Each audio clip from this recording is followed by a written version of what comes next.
অনেকজনই অনেক রকম কথা বলছে না, নতুন সরকার গঠন হয়ে মানে ফুটপাতে যে দোকানগুলো ছিল সেগুলো সব সরাই দিচ্ছে, এদিকে নতুন সরকার গঠন হয়ে সবার পেটে লাথি মারছে, অনেক রকমের অনেকজন কথা বলছে।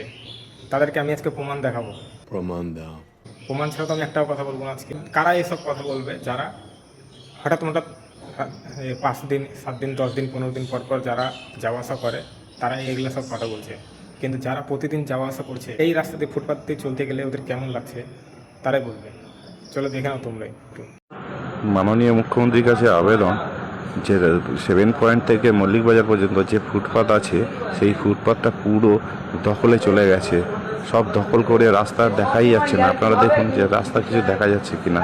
দেখুন পুরো দু সাইডে দখল করে নিয়েই আছে ওরা। খুব তাড়াতাড়ি এই ফুটপাতটি দখল মুক্ত করতে হবে। কি বিশ্বাস হলো? আমি প্রমাণ ছাড়া কথা বলি না।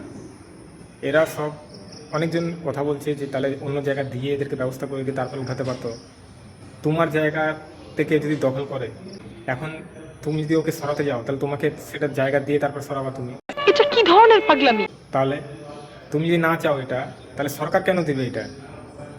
ওটা তো সরকারের জায়গা, সরকার কেন দেবে তাহলে অন্য জায়গা দিয়ে তারপর থেকে এটা ব্যবস্থা করে দেবে?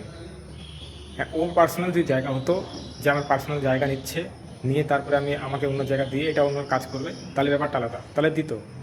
কিন্তু এটা দিবে না তো, এটা সরকারের জায়গা। সরকারের জায়গা কেন দিবে? তুমি ফুটপাতে একদম জায়গা দখল করে দেবা, ওখানে পাবলিকরা হাঁটতে পারে না পর্যন্ত, তাহলে কিসের জন্য দিবে? বন্ধুরা, এরকমই অনেক আছে, স্টেশনে আছে, মানে সব জায়গায় ফুটপাত একদম দখল করে রেখে দিয়েছে। মানে এক জায়গায় দাঁড়ানোর মতো পরিস্থিতি নাই, রাস্তা যাতে পরিষ্কার পরিচ্ছন্ন থাকে সেই ব্যবস্থাটাই নিচ্ছে। যা করেছে আমাদের ভালোর জন্যই করেছে, সেই জন্য দোষারোপ দিয়ে লাভ নেই। রাস্তা একদম পরিষ্কার পরিচ্ছন্নভাবে রাখার জন্য সবার কাছে আমার অনুরোধ থাকবে। আর ফুটপাতে কেউ দোকানদারি কেউ করবেন না, এখন সব ভেঙে দিল, এরপর থেকে আর কোনো কেউ করবেন না। তো এরকম ভিডিও দেখার জন্য চ্যানেলটিকে সাবস্ক্রাইব করে নেন। ফেসবুক থেকে যারা দেখছেন পেজটিকে অবশ্যই ফলো করে নিন, যাতে এরকম আপডেট আপনারা সবসময় দেখতে পান।